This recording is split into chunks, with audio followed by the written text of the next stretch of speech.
আমার আজকের ভিডিওতে এমন কিছু টিপস রয়েছে যা আপনার কাজকে অনেক বেশি সহজ করে দিতে পারে। আসসালামু আলাইকুম সবাইকে, আলহামদুলিল্লাহ আমরা ভালো আছি।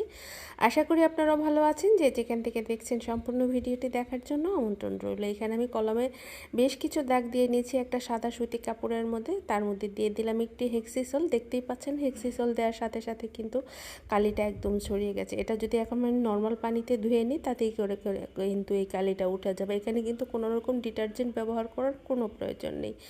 আমি আপনাদেরকে দেখিয়ে দিলাম যে কিভাবে কালি তুলতে হয় এবং সুতি কাপড়ে। এরপরে যদি সিনথেটিক কাপড়ে করতে চান সেটা তো কিন্তু আরও অনেক বেশি সহজ হয়। সুতি কাপড়ে থেকেই কিন্তু কালির দাগটা উঠাতে কষ্ট হয়।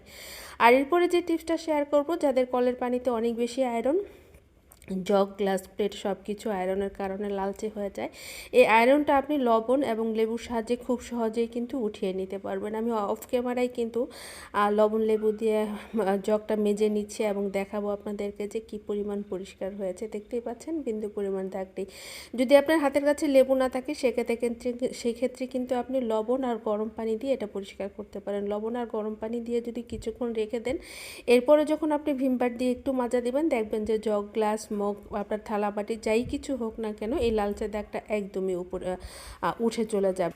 এরপরে যে টিপসটা শেয়ার করব সেটা হচ্ছে, আমরা কিন্তু অনেক সময় ঘরের তালা দিয়ে দূরে কোথাও বেড়াতে যাই। সেই ক্ষেত্রে আপনাদের মূল্যবান জিনিসপত্র কিন্তু এরকম বক্সে করে ডিপ ফ্রিজে রেখে দিতে পারেন। তাতে করে কিন্তু চুরি ডাকাতি হওয়ার ভয়টা অনেক কম থাকবে। চোররা কিন্তু বুঝতেই পারবে না যেখানে আপনার কোনো মূল্যবান সম্পদ লুকিয়ে আছে। যাই হোক, এরপর আমি দেখাচ্ছি যে আলো খুব সহজে কিভাবে হাতের স্পর্শ ছাড়াই, মথা ছাড়াই আলু ভর্তা করতে পারবেন। এরকম একটা সেকনি কিন্তু আমাদের সবার ঘরে থাকে।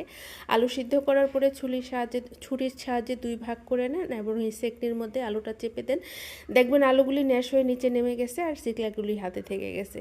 এই পদ্ধতিটা জানার পরে থেকে কিন্তু আমার আলু ভর্তা করতে একদমই অলসতা লাগে না। একটা সময় ছিল আলু ভর্তা করাটাকে আমি অনেক বেশি ঝামেলা মনে করতাম। আর এখানে একটা প্যালার মধ্যে আমি একটু সরিষার তেল নিয়ে নিচ্ছি, একটু লবণ নিয়ে নিচ্ছি, আর নিয়ে নিব একটু পেস্ট আর একটু লেবু। এই মিশ্রণগুলি দিয়ে যদি আপনি রাতের বেলা ঘুমানোর আগে দাঁত ব্রাশ করেন, তাহলে কিন্তু আপনার দাঁতে অথবা দাঁতের মাড়িতে যে কোনো ধরনের প্রবলেম থাকে সেগুলি কিন্তু ইনশাল্লাহ ঠিক হয়ে যাবে। আপনারা যদি এই রেমেডিগুলি নিয়মিত ব্যবহার করেন, দেখবেন যে অনেক বেশি উপকার পাবেন। মাড়ি ফুলা, দাঁত ব্যথা সব ধরনের সমস্যাই কিন্তু এটা কিন্তু রাতের বেলা ঘুমাতে যাওয়ার আগে করতে হবে। এরপরে আমরা যখন অনেক সময় জার্নি করি তখন দেখবেন যে বমি বমি ভাব হয় অথবা মাথা ঘোরায় বা অনেক সময় বমিও হয়। আপনি একটু লেবুর রসের সাথে একটু গোলমরিচের গুঁড়া আর হচ্ছে একটু জিরা গুঁড়া মিক্সড করে খালি পেটে জার্নি করার আধা ঘন্টা আগে খেয়ে নেবেন। দেখবেন আপনার এই বমি ভাব বা মাথা ঘোরানো বা বমি হওয়া থেকে বিরত থাকতে পারবেন। একবার ট্রাই করে তো অন্তত দেখতে পারেন, তাই না?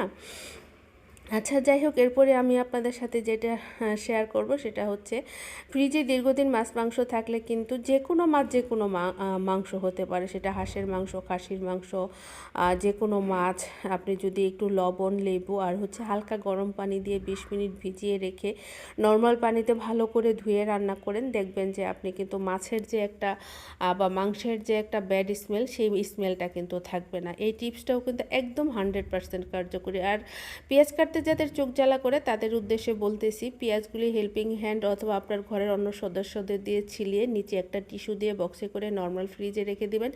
এতে করে দীর্ঘদিন রেখে কাটতে পারবেন এবং ফ্রিজ থেকে বের করে কাটলে আপনার চোখ জ্বালাও করবে না। এখানে গ্যাসের চুলার মধ্যে আমি কিছুটা সয়াবিন তেল দিয়ে দিচ্ছি। গ্যাসের চুলা ইউজ করতে করতে একটা পর্যায়ে এসে কিন্তু প্রবলেম দেখা দেয়। অনেক সময় আপনি যদি মাঝে মধ্যে এভাবে সয়াবিন তেলটা দেন, দেখবেন যে আপনার এখান থেকে খুব সুন্দরভাবে আগুন উঠবে।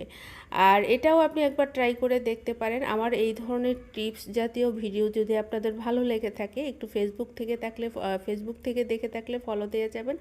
আর যদি ইউটিউব থেকে দেখে থাকেন তাহলে আমাকে একটু সাবস্ক্রাইব করে লাইক কমেন্টস করে দিয়ে যাবেন। আপনাদের একটা ফলো, সাবস্ক্রাইব, লাইক, কমেন্টস কিন্তু আমার স্বপ্নটাকে পূরণ করতে পারে। আর আপনাদের দ্বারা যদি আমার স্বপ্নটা পূরণ হয়, নিশ্চয়ই আপনাদের কোনো ক্ষতি হবে না। যাই হোক, এতক্ষণ সাথে থাকার জন্য অনেক অনেক ধন্যবাদ। ভালো থাকবেন, সুস্থ থাকবেন। আল্লাহ হাফেজ।